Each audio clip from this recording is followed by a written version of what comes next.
रसूल अल्लाह सल्लल्लाहु अलैहि वसल्लम ने मुसलमानों को दीनी और दुनियावी मामलात के साथ मैदान जंग में कुफार का मुकाबला करने की भी तरबियत दी। इसी वजह से ग़ज़वा बदर में 313 मुसलमानों ने महदूद वसाइल के साथ कुफार मक्का को शिकस्त दी। ये हार कुरैश मक्का को हजम नहीं हो रही थी और वो मुसलमानों से बदला लेने के लिए साजिशें करने लगे, जिसके बाद कुफार ने मुसलमानों पर ग़ज़वा उहद मुसल्लत कर दी, जिसका उन्होंने भरपूर मुकाबला किया। लेकिन चंद सहाबा ने रसूल अल्लाह सल्लल्लाहु अलैहि वसल्लम के अहकामात को नजरअंदाज किया, जिसकी वजह से कुफार ने मुसलमानों पर फिर से हमला करके बहुत से सहाबा को शहीद कर दिया। इसके बाद मदीना के चंद कबाइल और कुछ लोगों ने बगावत कर दी।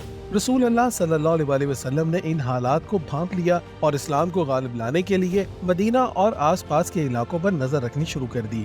नबी करीम सल्लल्लाहु अलैहि वसल्लम ने जंगे उहद के तकरीबन एक माह बाद 150 सहाबा कराम पर मुश्तमिल एक लश्कर कबीला बनी असद का कला कमा करने रवाना किया, क्योंकि वो मुसलमानों के खिलाफ बहुत ज्यादा मुतहर्रिक थे। इसी तरह आप सल्लल्लाहु अलैहि वसल्लम के हुक्म पर हजरत अब्दुल्ला बिन अनीस रज़ी अल्लाह तआला अन्हु मुसलमानों पर हमले का मंसूबा बनाने वाले खालिद बिन अबी सुफियान की मुखबरी के लिए गए और मौका पाकर उसे कत्ल कर दिया। इसके बाद अहले अरब की जानिब से मदीना पर हमले का खतरा तो टल गया, लेकिन इर्द गिर्द के कबाइल मुसलमानों की हुक्मरानी को चैलेंज करने से बाज नहीं आ रहे थे। कबीला हजील के पड़ोस के कुछ लोगों ने धोखा देकर 3 सहाबा कराम को शहीद जबकि 3 को कैदी बना लिया। कैदी असहाब को बेचने की गर्ज से मक्का जाते हुए एक और सहाबी शहीद हो गए, जबकि दीगर 2 असहाब को कुरैश ने खरीद कर शहीद कर दिया।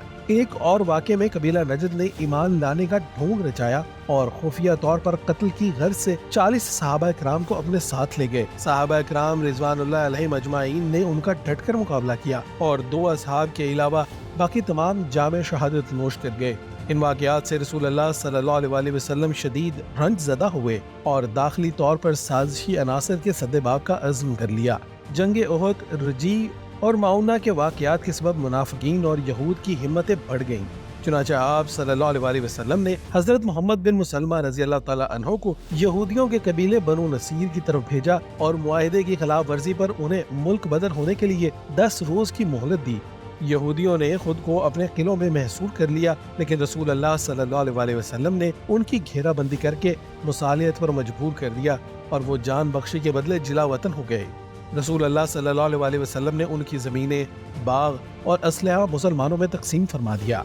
बनु नज़ीर की जिला वतनी से दाखिली इंतशार का खात्मा करके आप सल्लल्लाहु अलैहि वसल्लम ने खारजी मामलात की तरफ तवज्जो फरमाई और सबसे पहले कुरैश को मुकाबले का चैलेंज दिया।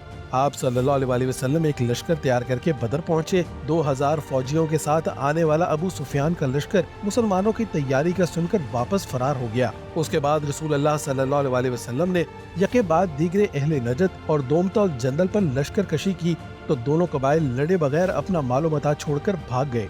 इस तरह दाखिली व खारजी महाजों पर कामयाबी समेटने से अरबों और यहूदियों पर एक बार फिर इस्लामी रियासत का रोब तारी हो गया और उहद की शिकस्त का असर भी ज़ाइल हो गया।